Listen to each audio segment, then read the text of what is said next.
I'd now like to introduce Eva Monheim, who is a full-time lecturer, very enthusiastic lecturer, and beloved teacher in our program, and she teaches food crops. Thank you very much. The other evening we were working here in the garden, Thursday evening, and there was a huge rainbow right behind these trees going right across the sky. And I certainly took it as a wonderful sign that John Paul is with us every day. I had the opportunity to meet John Paul back in 2008. I was looking at records this morning and going through some of his projects that he did. I'm one of those professors that never gets rid of student projects. I look back and see the scope of our students. And his first project, which was a foreshadowing of his wonderful work here, was a square foot gardening and the loss of vegetable gardening in the U.S. And I knew he was passionate about it. He was sharing it with the students, and they were very enthusiastic about his project. Perhaps, he said, the resurgence of vegetable gardening will come around big time. Well, in those few years, it has come around big time. And his second project was on maize and the history and propagation.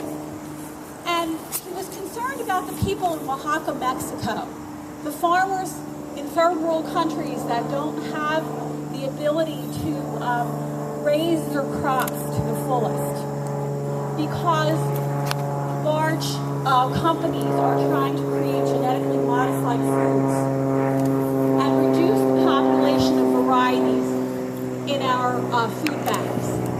Well, he was very, very concerned about this, so he started a Seed Savers program. And I'm not really sure all the details of it, the family is, but he started working with people all around the world trying to save seed so that they could be utilized later in history in case there were crop failures. In the spring of 2009, he was actually in my public horticulture class. And in that time, he said he wanted to do a project that would be meaningful to the community. So he took it upon himself to work with Weaver's Way Co-op here in the Philadelphia area. Well known, a national and international model. He went in and worked with the farmer and said, I want to look at your paperwork and see how productive your fields really are. What crops are really worth planting and which ones aren't. And when he was done with that project, they were all blown away at Weaver's Way to discover that they were losing money on some crops, making lots of money on other crops, and they could do their jobs better, all because of John Paul. His service to the farm community is endless. But realize that one person can make a difference. One person touching everyone else can make thousands, millions lives better. And he is that one person. I look back and I think, wow, John Paul, if he was still here, what would he be doing? He would probably be doing something nationally already. We're a little bit on the slow uptake here. But in all sincerity, I had him in spring of 2009 in the public horticulture program, and then he told me about his lovely bride having great news that she was expecting their first baby. And he was so excited and so enthusiastic, and during this course we traveled together. I would pick him up and one other student, and we would go from one garden to another visiting, and he'd say, you know, if I was in this garden I would do this, and if I was in this garden I would do that, because he had such fabulous ideas. And these gardens were listening to what he had to say, because he was a mover and a shaker beyond words. Well, in the fall of 2009, I had him for a Woody Plants class. He was over the moon with that class. He was at the top of his class. I mean, it was something that he just knew in his bones. And then in the spring of 2010, he took my Woody Plants class, and in the middle of it, he said, Eva, he called me crying and said his son had taken ill.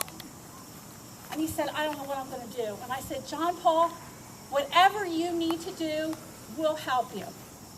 We will help you here at Temple, do whatever is necessary to help you get through whatever you're going through. And we did. So he was also signed up for Grace Chapman's Directed Studies program. And he said, well, he could work with that because there was no set time class and he didn't have to be on campus. He could be at the hospital and still do his work for Grace. So he did. And he developed a community garden for Grace. Grace's idea was to develop a community garden, but she needed help. And he said, I'll help you. I'll put a program together. I'll pull all the information together. And he did, to become a very successful garden the first year. But his first and most memorable and last event that he was responsible for was the Community Garden Days right here, where we had wonderful events during the day, student activities, special speakers, and it was in that time period that we saw the essence of John Paul coming together, bringing people together, like today, where he was able to bring people together.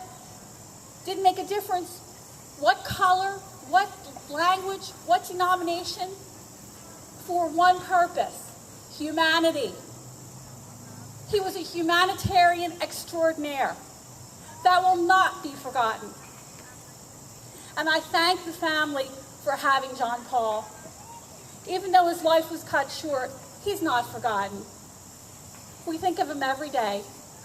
And that rainbow in the sky the other evening, when we had our volunteer days, was a certain sign that he will be with us in the future. Thank you. I'd now like to call up Grace Chapman to talk about the scholarship program.